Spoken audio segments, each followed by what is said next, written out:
Fala pessoal, sejam muito bem-vindos ao episódio 86 do Rural Ventures. Para quem não conhece ainda o Rural Ventures, ele é um podcast focado no agronegócio, onde nós conversamos com os founders, startups, CVCs, VCs, todos focados no agronegócio. Não é mesmo, Kiran Gartner? Isso mesmo. Acordei só água agora. Toma água. Mas é isso mesmo. Estamos chegando nos 100 episódios. Já passamos 2 anos. 2 anos. E hoje temos uma convidada que fala de uma área que não é tão comum para a gente, né? De food tech. Verdade, cara. É um negócio que a gente se predispôs a fazer, conversar com essa galera, mas é mais difícil de você encontrar, né? Não é tão comum, não tem tanta vantagem, né, natural no Brasil nisso, mas acho que tem espaço, né, para crescer. Sem dúvida, eu acho que é um negócio que vai crescer bastante ainda. E a gente está aqui para falar com o Paulo Ibre, CEO e founder da Typical, que é a primeira tecnologia brasileira de mush-based. Cara, eu não sei o que é, Paulo, mas obrigado por estar aqui com a gente para explicar um pouquinho do que é isso. É como o Kiran estava falando com a gente aqui nos bastidores. Eu falei, cara, eu não conheço nada disso. Ele falou, cara, assim que é legal que a gente vai aprender com o Paulo. Obrigado por estar aqui com a gente, Paulo. Legal, obrigado eu pelo convite. É um prazer estar aqui com vocês, é um prazer estar aqui no Rural Ventures Podcast e estou à disposição para a gente falar um pouquinho mais do mundo de food techs e de fermentação. Animal. Obrigado, então, que antes da gente começar a entrar no que é mush-based, no que a Typical faz, qual que é o mercado que ela atua, vamos entender um pouquinho como que o Paulo caiu aqui na Typical. Tô caindo ainda. Bom, eu sou marqueteiro de formação, né? Não sou a pessoa técnica de biotech, não sou cientista, nada. Venho de marketing, trabalhei toda a minha carreira em empresas de bem de consumo. A maior parte da minha carreira eu trilhei na Red Bull, onde eu fiquei por praticamente 7 anos, Legal. Sempre focado na área de vendas. Depois fui trabalhar na Verde Campo, uma divisão de laticínio que foi comprada pela Coca-Cola. Fui para lá também como marketing e trade marketing. E no final de 2018 decidi seguir meu sonho de ser empreendedor e no começo de 2019 fundei a Typical. Então venho de uma família de pai empreendedor, meu irmão é empreendedor, sempre quis ter meu próprio negócio e acabei fundando a Typical muito com o sonho de criar um próprio negócio que tivesse alinhado com o meu DNA de vida, o que eu gosto de fazer e que o resto da equipe e dos meus sócios também gostam de fazer. Legal. Como que surgiu a ideia, Paulo? Porque não é uma coisa trivial, né? Você não acorda e fala, cara, eu vou construir aqui uma empresa voltada a ingredientes, a proteínas alternativas, né? Como que nasceu essa ideia? Bom, a Typical ela nasce com uma primeira ideia, antes de ser um negócio, do que a gente gostaria de fazer como propósito, né? Então, a empresa ela nasce em cima de um alicerce muito claro de saudabilidade, que é algo que todo mundo dentro da Typical gosta de buscar muito dentro da sua vida pessoal. Dentro da Typical nós enxergamos saudabilidade de 2 formas. A gente vê que a gente precisa criar alimentos e ingredientes mais saudáveis para as pessoas e um ecossistema de inovação e de produção de indústria mais sustentável para o nosso planeta. É assim que a gente fala de saudabilidade. Após ter muito claro esse alicerce de saudabilidade, aí a gente escolheu a categoria de proteínas alternativas, porque é onde a gente enxerga que no futuro tem um potencial de impacto gigantesco no nosso planeta. Legal, muito bom. E hoje, qual que é o modelo de negócio da Typical, né? Você entra na cadeia de produção, como que funciona? Onde você se enquadra dentro da estrutura de, vamos dizer assim, de oferta dessa nova proteína, né? A Typical ela começou com um go-to-market, uma cadeia de distribuição B2C, voltada a colocar produtos de proteína alternativa, como os que todo mundo deve estar já acostumado, que imitam a proteína animal, Sim. dentro do grande varejo. Foi assim que nós começamos o business. Mas ao longo do tempo, e aí mais precisamente em 2021, a gente começou a pivotar o nosso business e criamos uma nova tecnologia proprietária e patenteada nossa, para que a gente pudesse entrar no mercado de ingredientes, que a gente enxerga que vendendo um ingrediente novo para a grande indústria com toda a força que ela tem de venda, de distribuição e de marketing, ela consegue causar um impacto muito maior e muito mais rápido do que se a gente estivesse tentando causar diretamente com os clientes. Eu gosto desse conceito de ingredientes alternativos, não proteína alternativa, porque eu acho que esse é muito nichado e às vezes não faz tanto sentido de modo econômico, né? De tentar replicar alguma coisa que já existe. Então, introduzindo novos sabores, ingredientes, acho que faz muito mais sentido, né?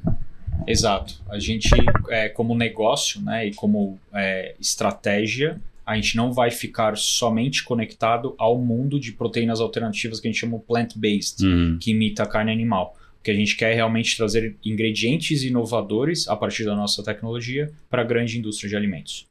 Legal. Eu acho que é uma boa estratégia, porque você para de tentar brigar, concorrer, né, diretamente, você vira uma nova linha mesmo, né? Parceiro, né? Um Quem parceiro. já é grande e ele tem um canal para vender isso. Interessante. Vamos falar um pouquinho então da tecnologia. Como que nasceu essa tecnologia patenteada que você comentou? Que, olha, acho que com base em tudo isso que você comentou, deve ter uma pegada de economia circular, que é super importante. Como que foi criada essa tecnologia, para que a gente pode entender um pouquinho como que é, do que é feito, né, para que a gente possa explicar para a galera aí que tá nos escutando. Sim. Vou explicar um pouquinho da tecnologia, mas Sim. acho que depois é legal a gente dar um passo atrás e entender o porquê que essa tecnologia começou a surgir, não só no Brasil, mas no mundo, e por que nós somos pioneiros na América Latina em fazer isso. Lógico. Né? O que nós fazemos hoje é o que chamamos de fermentação de biomassa. Fermentação de biomassa, no nosso processo, nós crescemos uma biomassa de fungo, um cogumelo, dentro de bioreatores. Bioreatores, para quem não consegue ter uma ideia muito clara do que imaginem aqueles tonéis gigantes de inox de uma cervejaria, por exemplo. É praticamente aquilo, com uma estrutura tecnológica diferente por trás, para que a gente possa controlar todos os aspectos de temperatura, pressão e movimentação do bioreator. Quase fazer uma cerveja. Quase fazer uma cerveja proteica aí.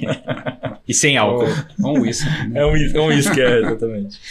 Então, nós crescemos essa biomassa dentro de bioreatores em 24 horas. É um processo inteiro, dura 24 horas, que é algo bem particular nosso. Quando você olha outras startups no mundo, os processos costumam durar de 48 a 72.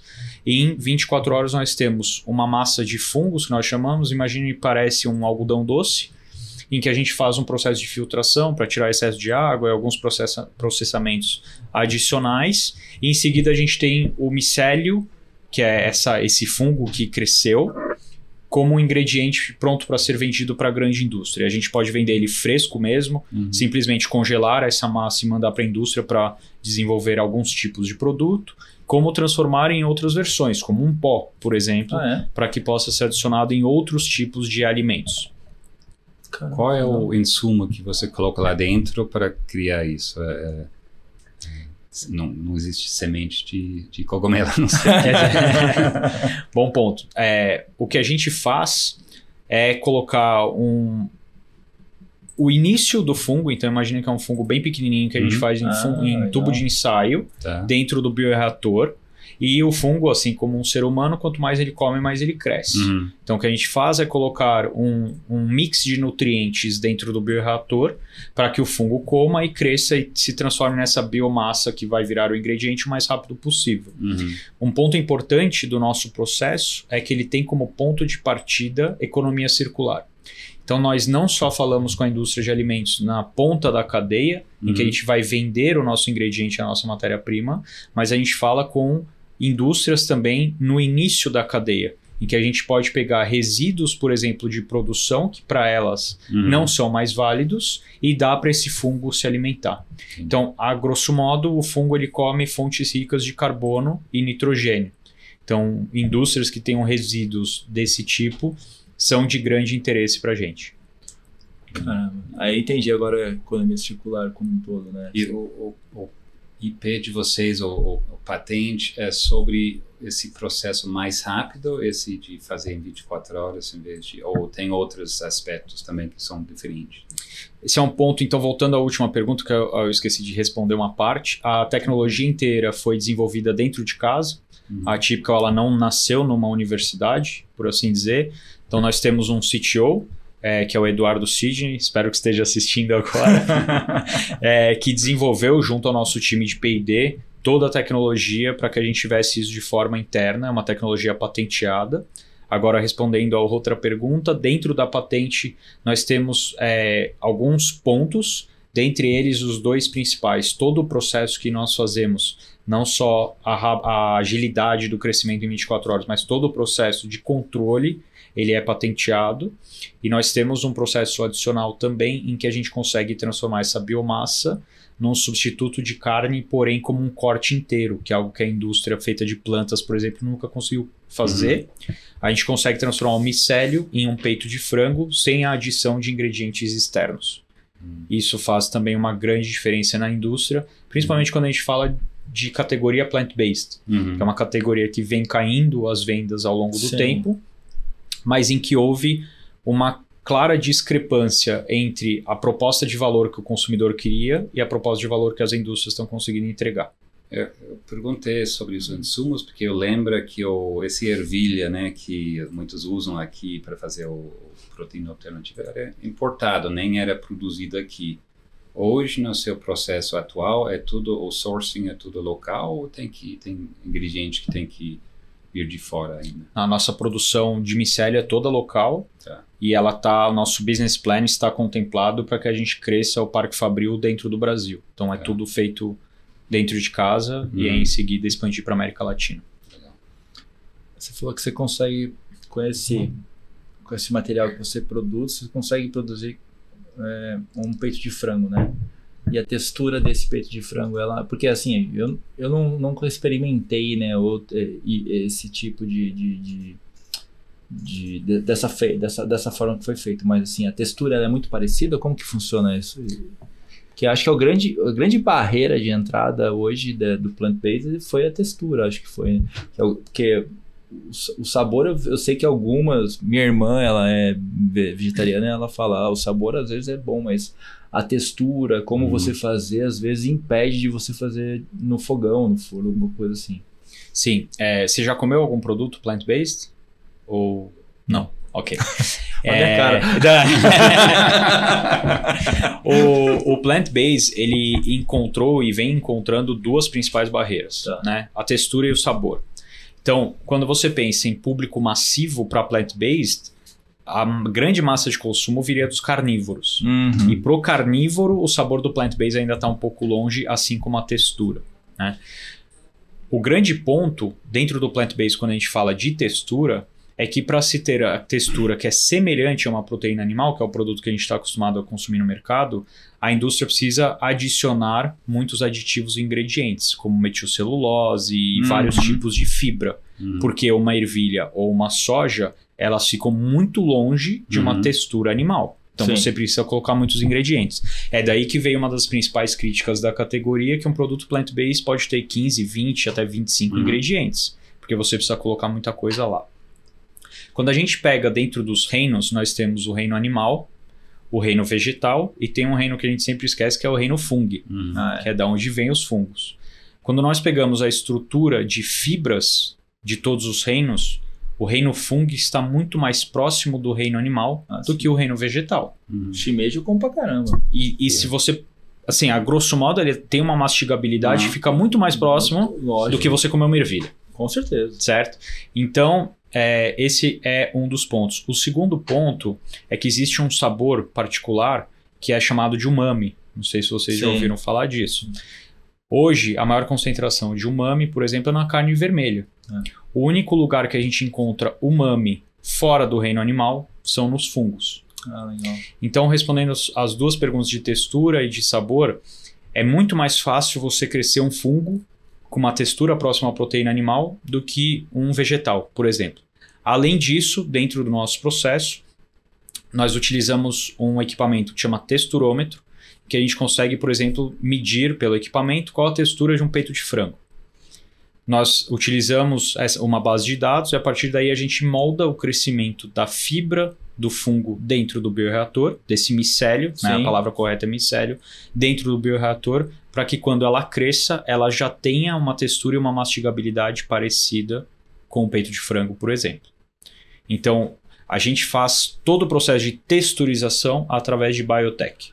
O plant-based faz através de ingredientes. Não julgando se tem certo ou errado. Não. São perfis completamente diferentes. É um novo mercado, né? Tem que ser validado e testado. Agora, minha pergunta para você é o seguinte: vamos olhar para a área onde eu sei e onde eu conheço, né? Onde eu vivencio.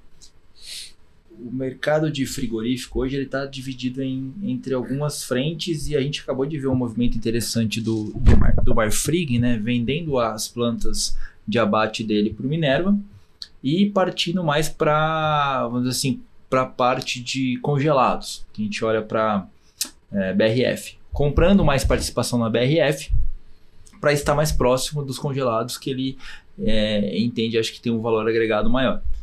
Olhando para o produto que vocês estão produzindo, é mais interessante você entrar dentro de uma área onde está o produto processado, ao invés de você tentar se equiparar a um produto ou uma carne in natura, por exemplo? Qual que é a sua visão em relação a isso? Eu acho que depende do perfil do cliente que vai comprar a matéria-prima. Tá? O que eu entendo é que, obviamente, para uma pessoa carnívora, se você comer um filé de micélio, ele não vai ser igual a um filé mignon, certo? Porém, ele vai entregar outros benefícios em contrapartida, que são os benefícios de saudabilidade. Alto teor de proteína, com alto teor de fibra, boa digestibilidade, zero colesterol, enfim. Mas eu acho que essa é uma curva de longo prazo, ao ponto do carnívoro querer trocar, né? Não sei se você trocaria agora de bate-pronto, mas querer trocar o seu filé mignon por um filé de frango feito à base de micélio, né? Que é praticamente um cogumelo. Depois a gente pode explicar melhor. Então, eu acho que a indústria plant-based vai querer fazer cortes inteiros porque é onde ela nunca conseguiu jogar. E com isso ela vai conseguir aumentar bem o consumo. Porque hoje o plant-based está limitado ao processado. É sempre hambúrguer, nugget, salsicha, linguiça. Por quê? Porque não tem tecnologia para fazer corte.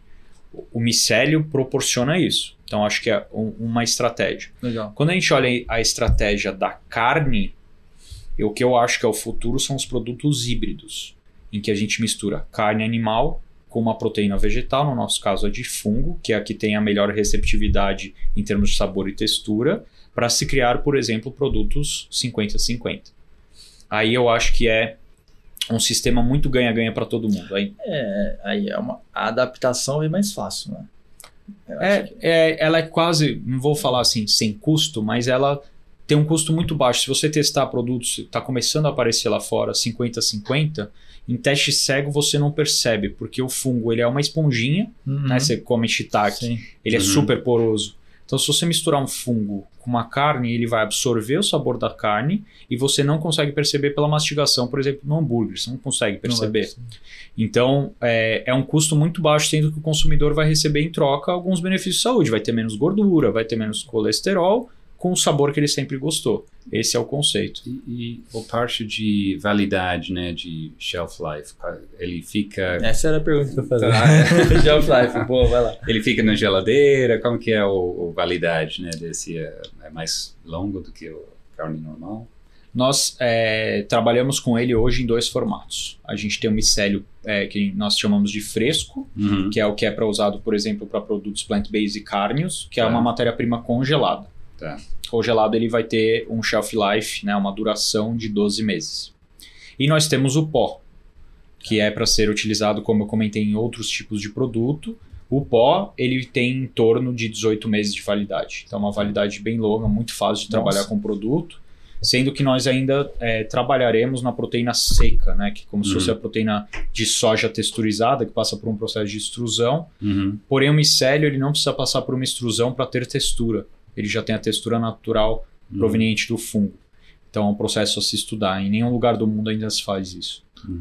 E o pó, qual que é a visão de usabilidade dele? É diferente? Qual que é a sua...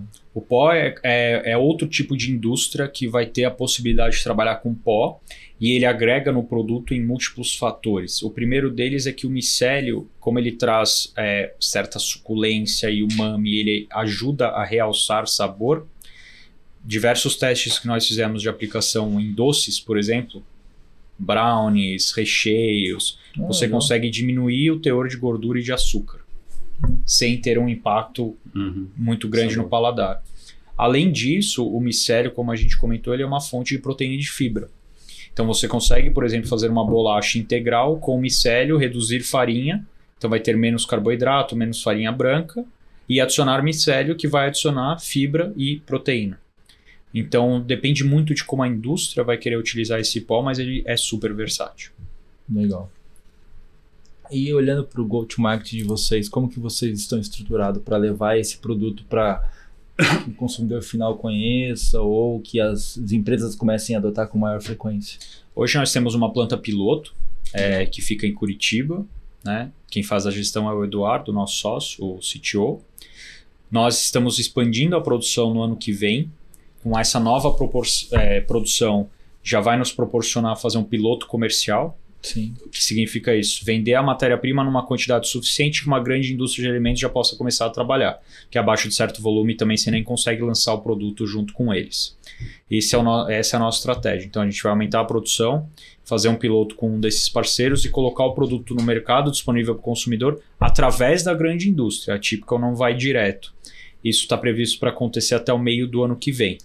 Dali para frente a gente vai fazer outras rodadas de investimento para escalar o nosso Parque Fabril. Vocês estão em Curitiba por um motivo específico de oferta de cogumelo? Não sei. A gente é um motivo muito específico que o Eduardo nasceu lá. É bem pontual. E além disso, a gente tinha algumas conexões legais lá no local que facilitou alguns contatos, como aluguéis de galpão, já com todas as licenças. A malha logística de Curitiba é muito boa.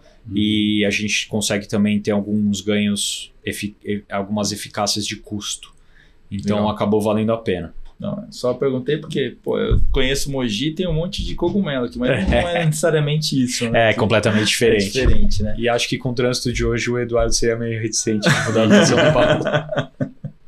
Não, legal. Mas então a ideia de vocês é no meio do ano que vem já estar organizando para falar com as indústrias e aumentar o volume de oferta, né? E vocês vão se posicionar não com a marca própria, mas como os fornecedores para que essas empresas construam o próprio produto deles, é isso? Vocês vão ter alguma ação nessa relação deles da construção do produto ou vocês só passam a matéria-prima? Como que funciona a sua visualização sobre isso? Então, como estratégia, nós já estamos trabalhando com a grande indústria. Ah, legal. Só que a gente está num patamar que a gente chama de aplicação. Né? Então, a indústria pega essa matéria-prima e aplica nos produtos delas para a gente conseguir ver quais são os ganhos que a gente está tendo. Vai adicionar proteína, vai adicionar fibra, vai reduzir gordura. Tudo isso depende. Esse estágio a gente já está. No ano que vem, a gente vai para um patamar comercial, que significa que eu consigo produzir X toneladas mês, a ponto de uma indústria falar, a partir daí eu consigo fazer um biscoito, por exemplo, que não vai ficar me faltando produto toda hora. Sim. Isso que está para acontecer até o final até a metade do ano que vem, tá? Era isso? E esse vai ser em Curitiba ainda? Você vai expandir aquela fábrica que você tem lá? Ou você vai expor em outro lugar?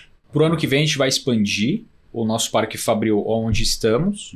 A partir de 2025 a gente começa a construir outro Parque Fabril, porque o espaço que a gente está já passa a não comportar, né? O bioreator ele tem uma super vantagem em termos de uso de terra, que ele é um equipamento que a gente chama vertical, né? Então não precisa de grandes terrenos. Então se fala de soja, de ervilha, você precisa de muita terra, muita água. O bioreator é praticamente uma fazenda vertical, né? Eu vou comprar um equipamento.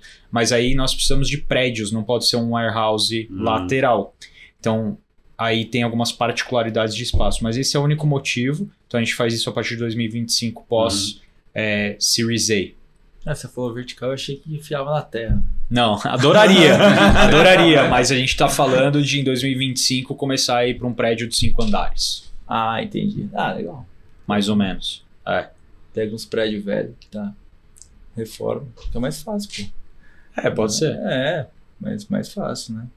E vamos falar um pouquinho de mercado, se existe alguma base de comparação. Você falou que a primeira tecnologia que tem no Brasil feita é de vocês.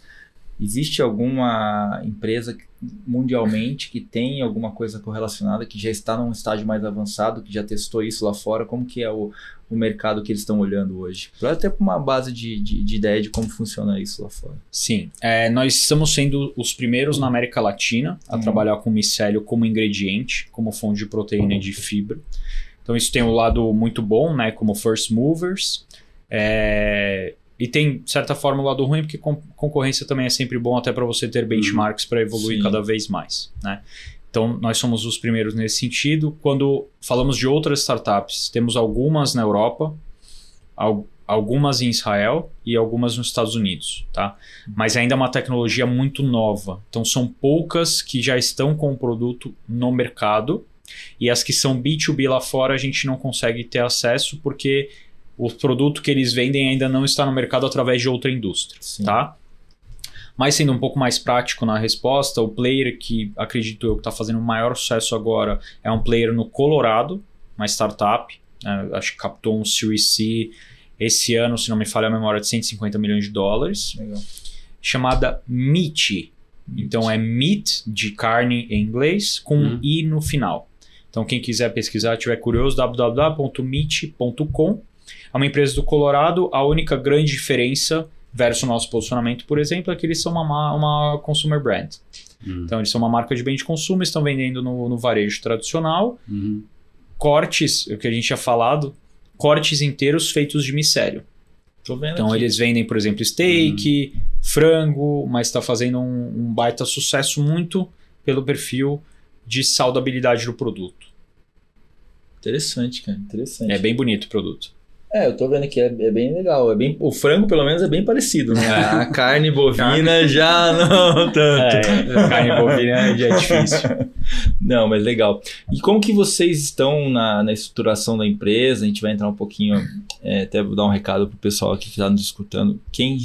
Startup que está nos escutando, Kieran Gartland, da DW Latam, está esperando para conhecê-la. Tá com captação aberta aí já. Isso aí, para investir em early stage, né? Pré-Série A, normalmente a nossa fase onde a gente consegue ajudar mais, não só com dinheiro, mas contatos, relacionamentos, smart money, né? Com outros fundos. Então, quem estiver captando, entra em contato, o link fica aí embaixo, né?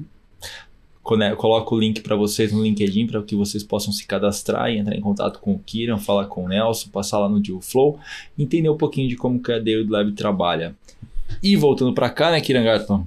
Isso mesmo. Então, falando da sua captação até agora, né, eu imagino que o bioreator, toda essa infraestrutura foi bootstrapping ou você já conseguiu captar investidores early stage? Nós conseguimos, né? Até porque a tecnologia ela ainda não é comercializada. Então, nesse início fica muito difícil, impossível a gente fazer bootstrap. Nós já tivemos 2 rodadas dentro da Typical, uma rodada anjo e uma seed. E estamos nos programando para ir para um Series A partir do ano que vem. Legal. E vocês já têm investidores anjos que participaram da rodada? Como que foi? Nós temos alguns grupos de investidores anjo legal. E alguns anjos individuais, vamos chamar assim, né? Tanto anjos pequenos como investidores qualificados com tickets a partir de 300 mil. Então, pessoas em geral da indústria têm bastante apetite para novas tecnologias, isso é bem bacana para a gente. São pessoas que trazem bastante smart money para a mesa, então isso vale muito a pena. O nosso modelo, a nossa estrutura, ela é muito enxuta. E conforme você escala em fermentação, esse é um dos grandes diferenciais da tecnologia, você não precisa crescer equipe na mesma velocidade, porque toda a sua estrutura de fermentação e bioreator é praticamente toda automatizada. Isso é muito positivo. O lado negativo é o investimento em CAPEX, na qual você sabe bem que muitos VCs, principalmente quando a gente olha a América Latina, não gostam muito. Como nós seremos os primeiros da América Latina, eu acredito que a gente vai estar numa situação um pouco mais privilegiada. Não significa que seja fácil. CAPEX é sempre difícil, mas é o desafio. E você pensou ou buscou alguma parceiro nesse sentido de fazer a produção, terceirizar isso, ou não existe possibilidade de fazer assim? Terceirização existe, só não existe Latam. Nós temos já parceiros mapeados na Europa, em alguns países da Europa, Estados Unidos e Ásia. Porém, como nós estamos começando a crescer o nosso business aqui, não é hora ainda de expandir para esses territórios, a gente vai fazer isso ano que vem.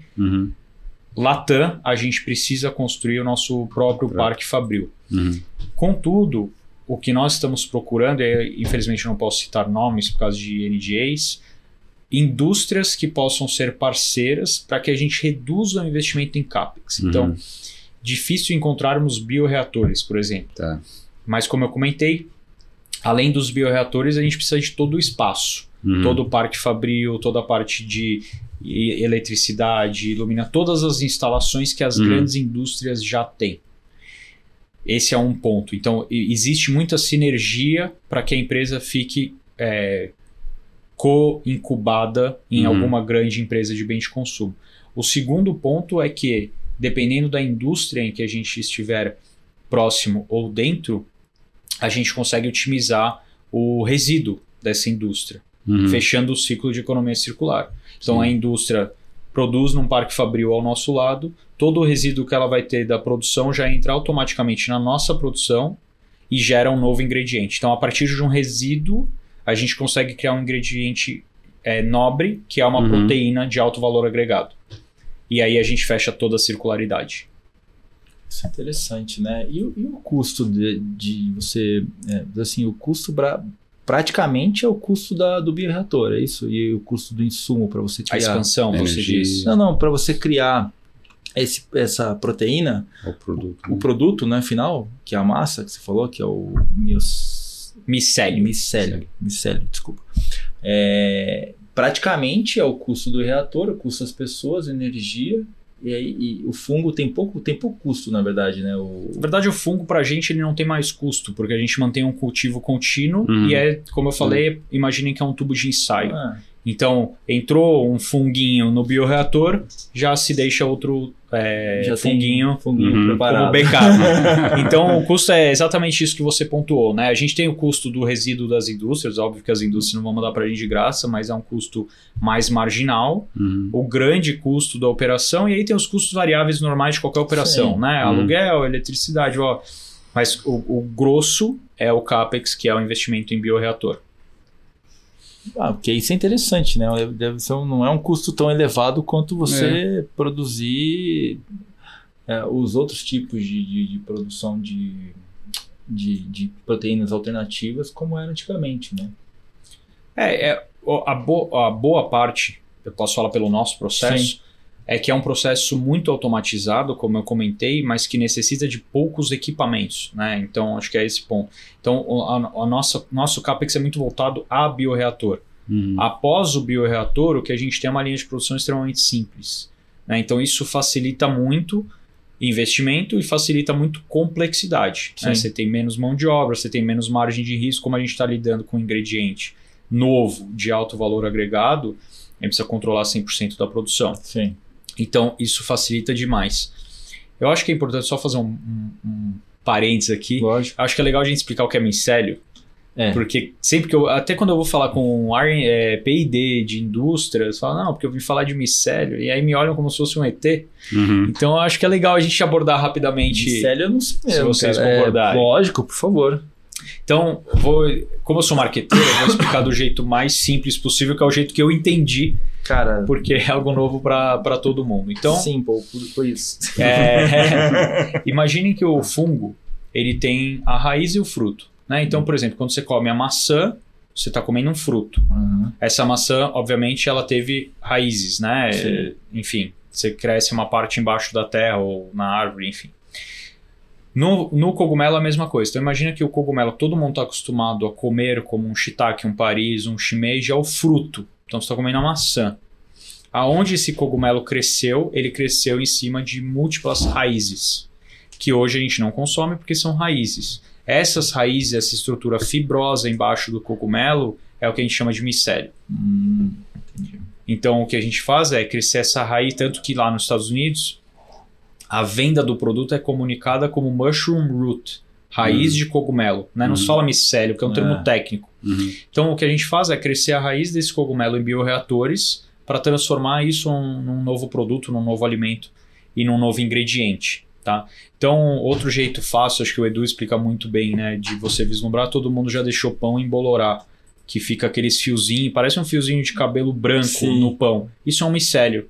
É que não saiu um fruto dele, mas isso é um micélio. A gente quer, e ele já, você vê que ele já tem os fiozinhos, né? O que a gente faz é crescer isso de uma forma mais intensa, esses fiozinhos dentro de bioreator. Caramba. Legal, interessante pra caramba. Mas deu pra entender, né? Não, deu pra entender. E assim, eu acho que o mais interessante aqui é que quanto mais otimizado ser a indústria sua que você está colocando, tipo, se for energia renovável, se for... Cara, você consegue fazer realmente a economia circular para acontecer de uma forma que ninguém consegue hoje, né? É uma forma muito abrangente, né? E o que mais me chama a atenção é que você está entrando no movimento da cadeia, que você não precisa se relacionar com o varejo no final, né? Você está colocando isso para uma cadeia que ela vai se relacionar com o varejo. Que eu acho que a grande dificuldade das corporações que fazem, das empresas, das startups que entram para fazer qualquer produto, seja plant-based ou não, é a relação que tem que ter com o varejo, né? Que você trabalhou a vida inteira com isso, você sabe o quão difícil é se relacionar no final, na ponta final, né? O last mile que a gente fala é tremendamente difícil de você colocar ou saber o que o cara quer usar, né? Você se imagina, agora uma pergunta, você se imagina indo a relação direta com restaurantes, por exemplo? Você acha que a Typical vai chegar a se relacionar diretamente com restaurantes? Porque é uma outra vertente, né? Mas é uma relação onde o cara vai receber a matéria-prima lá, o ingrediente, ele já vai saber aonde usar e como usar, na verdade, né? Sim. Também. Esse é um excelente ponto, né? O que a gente tem sentido, que é muito positivo, falar a primeira parte da sua fala, é que a grande indústria de alimentos, ela está querendo inovar. Sim. Isso é muito legal. Ela já percebeu que o que ela faz, de alguma forma, ela precisa fazer algo diferente. Não que os produtos sejam ruins, pelo amor de Deus, mas o consumidor está começando a demandar outras coisas, né? Então você vê... Que é novidade, né? Exato. Você vê uma abertura muito grande das grandes indústrias com alguns guides muito claros para ter produtos melhores para os consumidores, que são redução de gordura, redução de açúcar, redução de sódio e produtos mais clean label, né? Com menos quantidade de ingredientes. Quando você vai para a ponta da cadeia, que é o varejo, ele não tem ainda essa preocupação de inovação. No final do dia, quem está acostumado a levar inovação para o varejo é a indústria. Então, se você for falar direto com o varejo dessa inovação, eu chutaria que você vai demorar alguns anos aí para conseguir fazer chegar na mão do consumidor. Esse é um dos motivos da nossa estratégia B2B.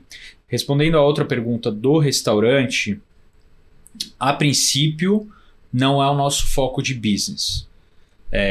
Mas como qualquer boa startup, o futuro dirá.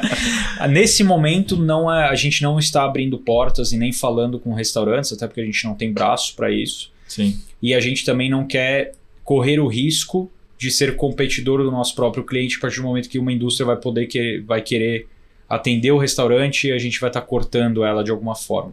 Então acho que vai ser muito caso a caso, mas o dia de amanhã descobriremos. Ninguém sabe, né? E não tem oportunidade de fazer esse on-site, né? Vender tecnologia, know-how para eles e fazer in-house, né? Para a indústria já fabrique isso no local e já usa, né? Os ingredientes deles mesmo, e você entra como só parte de... você tem um modelo e você alugar o bioreator, você tá falando? Eu vou alugar o bioreator e você vai produzir de acordo com a minha receita. A própria indústria compra o bioreator e você ensina ele a fazer e você cobra um royalty. Uma coisa que eu penso para escalabilidade. Né? Sim. De evitar esse capex, passa o capex para a indústria e você vende o serviço. Tem um ponto importante também aqui, né? Que é assim, que eu até ia perguntar para ele, eu falo assim, cara, quem que regula você? Tipo, tem alguma legislação que você tem que seguir? Porque isso é importante, tipo, porque a gente sabe, tipo, você vai pro frigorífico, você coloca aquela roupa branca, coloca a touquinha na cabeça, mas não tem cabelo, então põe na barba, é um negócio bizarro, né? eu imagino que da mesma forma que exista isso no frigorífico, também deve existir um controle de qualidade tremendo também do lado de vocês, né? Acho que isso que deve impedir um pouquinho dessa, vamos dizer assim... Não sei, assim, você já tem isso dentro de casa? Não sei, mas acho que é melhor responder. Eu acho que sim, né? Eu vou falar o que eu tenho conhecimento, mas assim, da indústria ter o bioreator, difícil a gente achar uma indústria que seja plug and play, né? Que já tem esse equipamento, para não ser praticamente impossível. Se ela tiver algo semelhante, vai estar em uso, porque é um equipamento caro. O que a gente tem visto é a indústria, assim, não disposta a correr esse risco inicial. Você sabe bem como é que é, né? Eles não são venture capital e não gostam tanto de CapEx. Verdade. Mas muita indústria se prontificando a ser parceira para fazer o negócio acontecer. Porém, não na parte de CapEx. Né? Mas a gente tem tido uma receptividade bem legal, não temos o que reclamar. Inclusive, algumas indústrias gigantescas sendo muito mais rápidas do que a gente esperava, o que é super legal. Nessa parte de CapEx, eu acho que o que a gente deve fazer é, conforme expandimos para outros continentes, ou licenciar a tecnologia ou utilizar um terceirizador que já tem o bioreator para que a gente não precise construir fábricas em todos os lugares. Acho que isso é importante para a nossa estratégia de expansão. E aqui tem algum recurso de fundo perdido, coisa assim do FINEP, vocês foram atrás disso também, ou esse existe? Nós ainda não temos FINEP, nós já ganhamos 2 editais, um último recentemente, que é o Inova Paraná, em que a gente ganhou um investimento do governo a fundo perdido para desenvolver uma nova aplicação para o micélio. Isso nós conseguimos, está sendo bem legal também, os editais têm melhorado muito no Brasil. E aí, respondendo à pergunta da certificação, né, os frigoríficos eles são pelo mapa, né, controlados pelo mapa, tem um super controle super rígido. Fungos comestíveis caem no guarda-chuva da Anvisa. Então nós temos também que cumprir diversos critérios, mas quem audita no nosso caso é a Anvisa. O micélio como ingrediente, ele ainda não está autorizado no Brasil, por isso que nós lançaremos no ano que vem. Entendi. Nós temos que mandar diversos relatórios para a Anvisa e análise, porque somos os primeiros, então não tem muito benchmark. Então, vai estar sendo, né, um diálogo, mas lidamos com eles. Mas como já tem lá fora, acho que a aceitação é mais fácil do lado do Brasil, assim, ou não? Sim e não. A Anvisa ela corre de forma bem independente. É bom você ter já uma aprovação histórica que começa a surgir lá fora, mas você, querendo ou não, precisa partir do zero, até porque a maioria dos fungos que se comercializa lá fora não é o fungo que a gente está utilizando. Então, porém, o fungo que a gente está utilizando é muito mais conhecido pela Anvisa, por exemplo. O que muda é que a Anvisa, assim como os outros órgãos regulatórios, não conhecem o processo produtivo. Então, para isso, a gente precisa sentar com eles, explicar e fazer todo o processo de forma correta para que a gente possa comercializar. Legal, entendi. Isso aí é super importante até para dar validação, né, do produto novo, do novo produto que está sendo colocado. Né? Super. Paulo, a gente está chegando ao final, mas antes da gente finalizar, eu sempre gosto de perguntar aqui como que está para o empreendedor, né, como que está sendo essa jornada de tirar o negócio do chão, do zero, assim, né? Quais são os principais aprendizados que você está tendo, erros, acertos que você encontrou no meio do caminho, como que é esse desafio, né, de uma construção do zero, ainda mais quando se trata de um negócio que a gente ninguém conhece, né, vamos dizer assim, é mais difícil ainda, né? Se puder comentar um pouquinho da sua experiência pra gente. Show, comento. Verdade nua e crua ou... Cara, aqui tem que ser a realidade. País das maravilhas. Tem um monte de empreendedores escutando. A gente vê que a galera tá se arriscando mais. Isso é importante, né? Sim. Para que cresça essa cabeça. O Brasil já é empreendedor nato, né? Mas nesse modelo de negócio ainda a gente entende que ele começou a exponencializar agora depois da pandemia, né? Então, acho que é super importante a gente colocar os erros e acertos. Livro aberto aqui, cara. Legal, legal. Quando eu fui começar a empreender, né, tem aquela frase que você vai pular do avião e torcer para pegar o paraquedas no caminho. Eu só não sabia que a queda ia ser tão rápida. Isso não está escrito a velocidade lá. Então, mais brincadeiras à parte, assim, eu acho que é uma trajetória super recompensadora, né? e eu vou falar um negócio ultra clichê, mas que faz total diferença no dia a dia, que é o propósito. E parece clichê mesmo, assim, mas é muita verdade, porque eu, por exemplo, eu vim do mundo corporativo, né? O mundo corporativo, assim como qualquer trabalho, ele tem coisas muito boas e coisas muito ruins. Sim. Se tem uma coisa que é boa no mundo corporativo é a segurança, né? Então você vai ter seu salário, seus benefícios. Eu vinha com uma carreira legal, crescendo toda hora, então assim, tinha uma projeção bacana também. Então você tem lá a sua segurança. Quando você muda de mundo, você vai para um mundo completamente inseguro, né? Você pode ser o melhor executivo do mundo. Quando você vai empreender é outro mundo, é outro jogo. Né? É um jogador de futebol indo jogar basquete. Não tem nada a ver. Não tem nada a ver. Então, sendo anão ainda. E é jogador de basquete futebol. Anão. Jogador de futebol jogando basquete e quando você vai ver, ou melhor, é o jogador de basquete jogando futebol, tá? Quando apita, você tá com a bola na mão. É o Michael Jordan, não deu certo. O cara é um gênio, mas não deu certo. Então é completamente diferente, né? E onde eu quero chegar com isso? Na questão do propósito. Porque se for para você empreender, para ter o potencial de ganhar um pouco mais dinheiro no futuro, porque é um risco gigantesco, pode dar certo, mas eu acho que você tem muito mais chance de dar errado, né? Porque vai chegar um momento no meio do caminho, aliás, vários momentos, que você acha que você não vai para frente. E aí você fala, pô, mas meus amigos, eles estão ganhando mais, eles têm benefício, pô, eles estão viajando toda hora para Europa, não sei o quê. E o propósito, ele meio que sana esse gap. Você fala, não, eu lembro porque eu tô aqui, eu lembro porque eu tô fazendo isso, e é para fazer isso, ou causar determinado impacto. Isso eu acho que faz total diferença, né? Quando eu comecei a empreender, erros e acertos, eu diria que eu minimizei a quantidade de problemas e dificuldades que acontecem no meio do caminho. Porque eu venho do corporativo, né? Então eu posso dar pela minha experiência. No corporativo você escreve lá o seu business plan, você tem um planejamentinho mais redondo, você tem 400 pessoas na estrutura, você tem sistema, você tem dinheiro, você tem tempo e pessoas.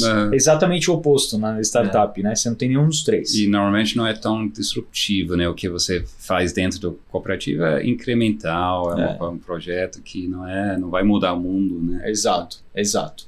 Então, isso eu acho que foi um dos meus maiores erros.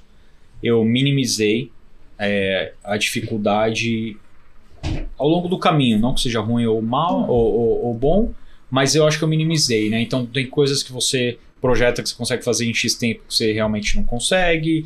E no meio do caminho vai cair muito pepino e meteoro na sua cabeça. Então, você tem que estar pronto para isso e ir se adequando ao ambiente. Uma coisa que eu aprendi muito no empreendedorismo, né, e aí comparando com o mundo corporativo, que é o que a gente estava brincando aqui, é você saber jogar o jogo, né, que é um jogo diferente. Então, quando você vai falar com Venture Capital, você tem um script. Tem coisa que você pode falar, tem coisa que você não pode falar no primeiro encontro. Tem coisa que você mostra no seu pitch deck, tem coisa que você não mostra no seu pitch deck.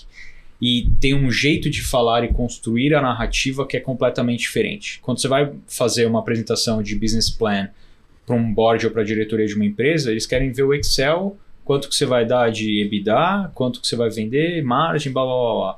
Quando você vai falar com fundo, se você não conta a história, a não ser que seja um negócio que vai dar EBITDA gigantesco em um ano, que são raríssimos, se você não conta a história, você está fora da mesa, né?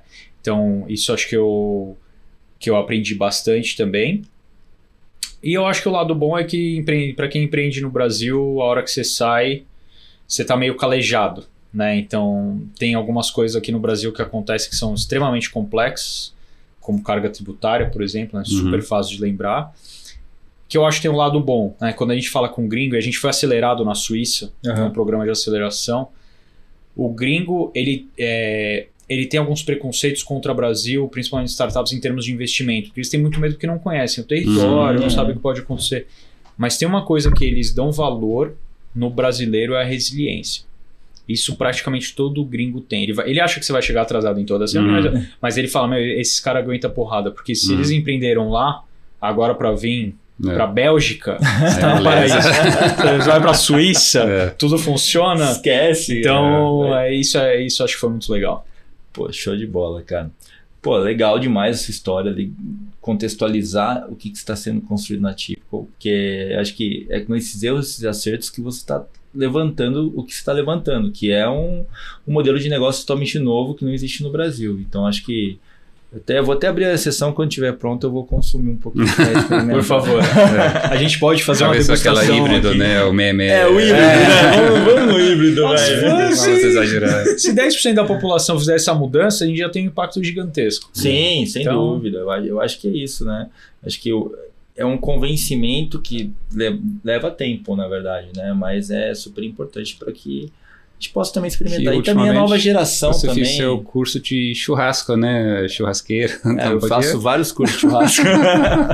Mas acho que a nova geração ela já vem com uma mentalidade diferente, né? Então, assim, acho que não, esse é o futuro, né? tem uma cabeça diferente. Sim. E eu acho que quando você pega economia circular, é um negócio que traz muito pra gente, assim. Porque, cara, o mundo tá esquentando, tá pegando fogo, o negócio tá acabando. Tem formas novas de fazer o velho. Então acho que é isso que essa molecada tá chegando, que a gente, por ser criado com aquela mentalidade, puta, vai trabalhar, constrói sua casa, vai. Então assim, a gente ia atropelando tudo, cara. A gente ia trabalhando e atropelando tudo. É um tratorzão ali, vai chegando e vai atropelando. A molecada, peraí. Tem uma coisa aqui, esse tratorzinho aqui tá atropelando demais, vamos mudar um pouquinho a forma como esse trator trabalha. Então acho que essa mentalidade é o cara que vai consumir realmente, que vai ser o público da Typical e de outras que vão surgir. Mas Paulo, muito obrigado, parabéns aí pelo trabalho, pelo empreendedorismo todo, né, que você tá traçando. Resiliência, né? Resiliência, que é super importante. E, cara, se quiser deixar um recado pro pessoal que não conhece a Typical, para eles procurarem conhecer o site ou o LinkedIn, falar contigo, acho que é o momento. Obrigado. Bom, obrigado antes de mais nada, pessoal, pelo convite. Foi um prazer estar aqui com vocês. Se quiserem bater mais um papo quando a gente lançar o produto, vai ser um prazer. A gente faz uma degustação aqui e mostra para a audiência que não é mentira o que a gente está falando. Mas obrigado mesmo, a gente está sempre à disposição. Para quem está assistindo, acho que é importante a gente deixar nossos canais de comunicação, né? Então nós temos obviamente o site, super fácil de achar, www.typical com y e sem i.com.br. No Instagram, @ittypical, e no LinkedIn também, @ittypical. Para quem quiser contato no LinkedIn, Paulo Ibre vai achar facilmente, estou à disposição também para bater um papo e tirar eventuais dúvidas. Vou marcar todos esses pontos que ele comentou aqui, gente. Obrigado, Paulo. Obrigado, pessoal que está escutando a gente. Gostaria de lembrá-los que nós estamos em todas as plataformas. Dê o joinha, curta, compartilhem. Escutem, gente, porque é educação, tá? E no final aqui nós estamos toda terça-feira com um episódio novo no YouTube, no Spotify. E também na BMC News, todo domingo às 7 da manhã, competindo com o Globo Rural lá, gente. Mudem o canal e assistam a gente na BMC, em todas as plataformas de TV fechada. Até a próxima. Valeu, Kiran. Valeu. Valeu, Paulo. Valeu, obrigado, pessoal. Obrigado.